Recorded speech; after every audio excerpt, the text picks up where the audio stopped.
Hi there, I'm Linda Banfalvi. I'm a mixed media artist. I work with oil and cold wax medium, and I also work with acrylics and other media, sometimes together, sometimes separately.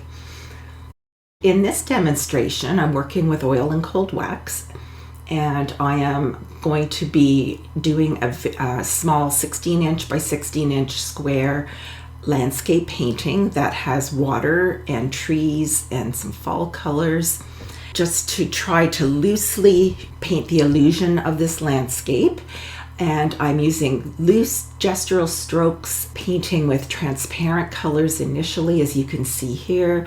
I put a warm base coat of Indian yellow mixed with the cold wax medium, and then I moved into some transparent orange, which I'm using thinly as well as slightly thicker in this layer here. Then I start adding some other colors, and I mix my paint directly on the painting surface. So I've added some green gold paint to this layer to neutralize some of the orange and red colors. And I'm moving directly into some darker values, working with my composition that I have in my mind. And I also have a photo reference that I'm working from. I have this photo reference on my cell phone. Often I'll put my photo references on my tablet, and I've run out of some space on there, and I wanted to paint this image because I had just taken a walk along a little local river and had the urge to paint this. So it looks like a nice hot mess there right now, which is sort of my MO. I start very loose, get into a bit of a chaos going there, but lots of energy. Applying, these are all transparent colors still, even in the dark value that I'm working with on the panel at the moment. Mixing them together and making little marks, even the little bit of scraping that you see me doing and scribbling with the bowl scraper. I'm using a silicone Meister bowl scraper.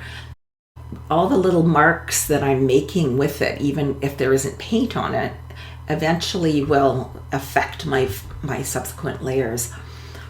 So here I'm working with the first opaque colors, and this is Radiant Blue, which is a very pale light value opaque, slightly cooler in this on the video. On the video, it looks almost like white, but it's actually got some violet cool notes to it, which is opposite the color wheel of the very warm yellows and oranges that are on here now. So it starts to create a vibration with the warm layers. And the light opaque cool is being mixed in with the yellows and the greens and the oranges in a very loose way. I'm not totally mixing everything. I'm letting the underlayer shine through. Just working over the whole panel at once. I'm not finishing one little area of the painting. I'm doing each color, balancing it throughout the composition.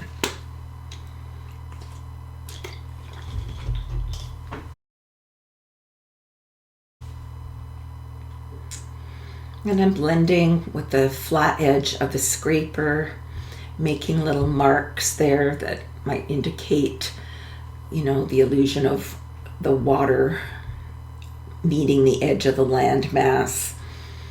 And I know I'm going to be using some greens and some oranges to create the fall colors in the trees. So I'm adding that in the water right now to give the illusion of reflected colors into the water. And you can't just put that in one area. I'm balancing it, leading your eye up to the focal area, which I will be restating as I go. Painting the transparent green gold, it's sort of a semi-transparent, I think, and I'm putting it over top of the opaque layer that I just finished applying. So it modifies that layer. So you can paint transparent over opaque. It's like a glazing technique. And even though this is wet and wet, it creates some very beautiful luminosity to the painting. So I play back and forth with the opaque and transparent. And I also play back and forth with my lights and my darks. So I'm restating some light passages, and now I'm going into the tree area. I'm putting in some of those greens with the green gold mixed with some white. So it's a lighter value, and when I mix it with a little titanium white, it's making it opaque so that it will be seen over top of that orange. And I'm trying to create the illusion of leaves and texture, and setting up the focal area, which is going to be in the area I'm painting here with the light against the dark.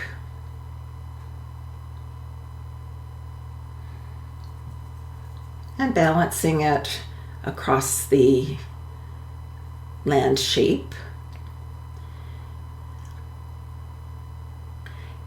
Trying to balance it, but not make it more important than where the focal area is going to be.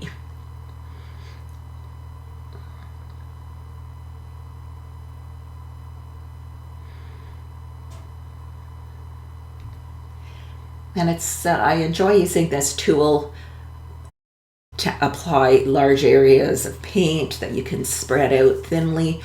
And also I can use it to create texture and tickle the color on over top of another wet color like I am here, and creating the marks just by how I twist and turn.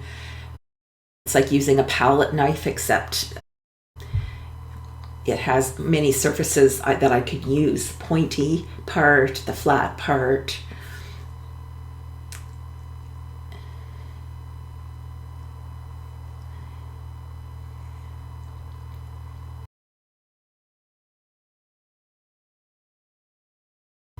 And here you see me holding my cell phone, so you can get a little glimpse of my inspiration photo.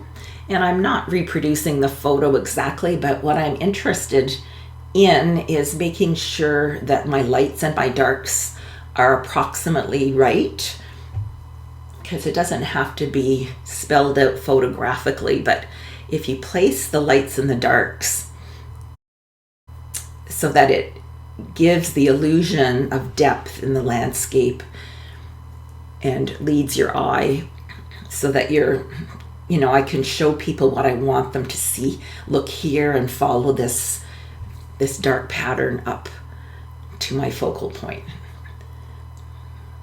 The rocks that I'm putting in the water with the dark value pattern kind of leads your eye up to that area. And here I'm restating the dark value again, making it a little bit more intense. And back to the lights again. Some areas have caught my eye that I wanted to blend with the light. I try not to focus on one area for too long. I'll let my peripheral vision, view the whole painting, and then I'll just go to those areas that grab my eye, that needs a little attention. And sometimes I'll do something and I'll obliterate what I've done on that previous passage, so I'll restate some hard edges and some shapes. That little bit of yellow-green area was just a little too bright for my eyes, so I toned it down with a little of the cool opaque. But I didn't get rid of all of it, I just created a passage over top. Gives the illusion of light reflecting off the surface of the water.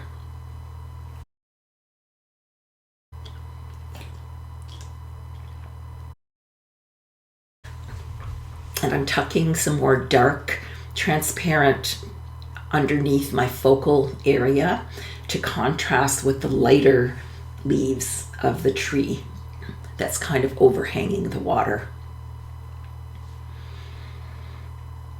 And then, of course, I needed to add another color of this beautiful, cool turquoise.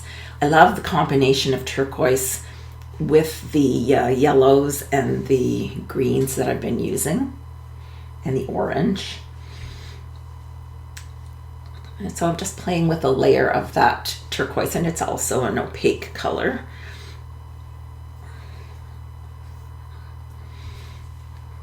Trying to create the illusion of moving water.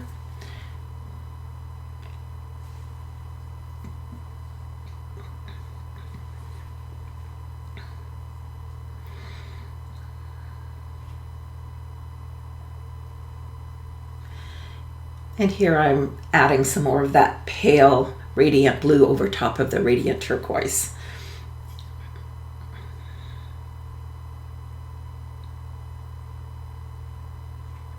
Constantly adjusting, softening areas that are dragging my eye too much. And I want to bring my eye from the bottom left up to the focal point. So I'm softening out some of the colors that are just a little too intense over on the right hand corner.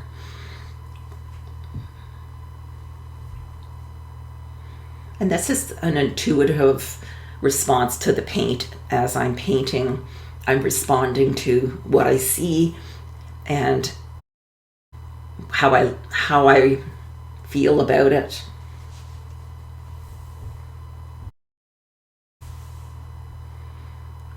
And if I put too much of the paint on, you'll see me scraping it a little bit off and letting some of the underpainting show through, like in that bottom left area.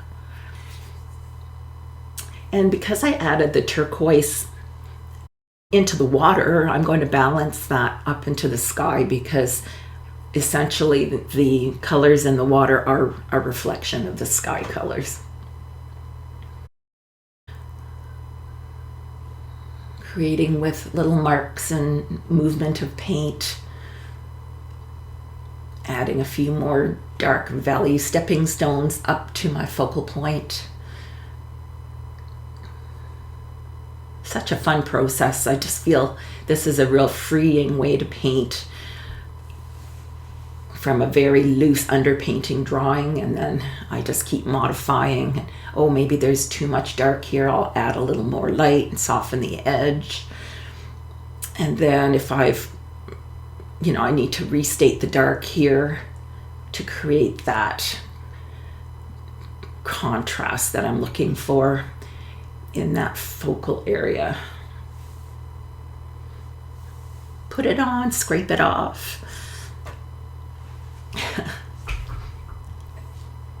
Definitely a fun process, and there's no real right or wrong. You just do it how it feels right to you.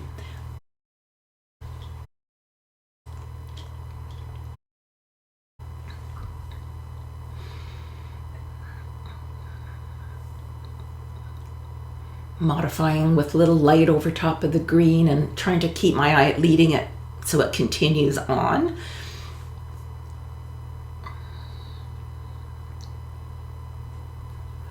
Scraping out a little bit of pigment there to lift.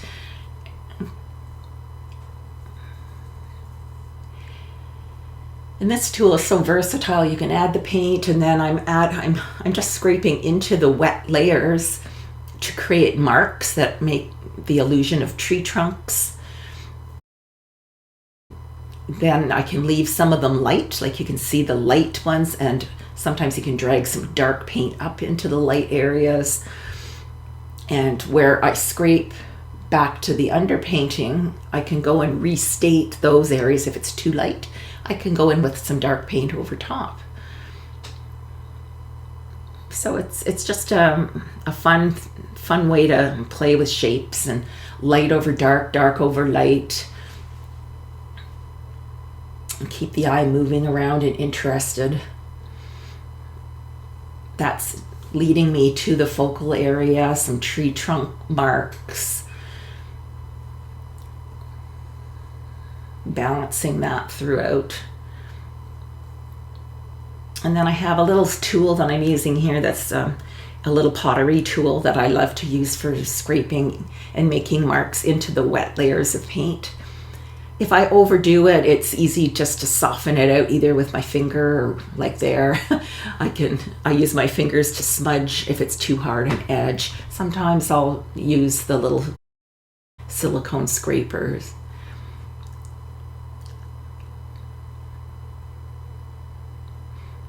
Keeping it loose throughout the whole painting process.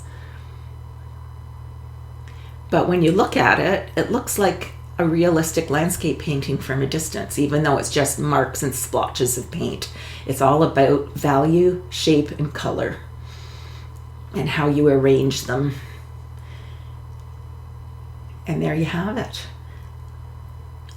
River of Dreams. Thanks very much for joining me in my studio, and please subscribe to my YouTube channel. It helps me make more videos. Thank you very much for joining me. Bye.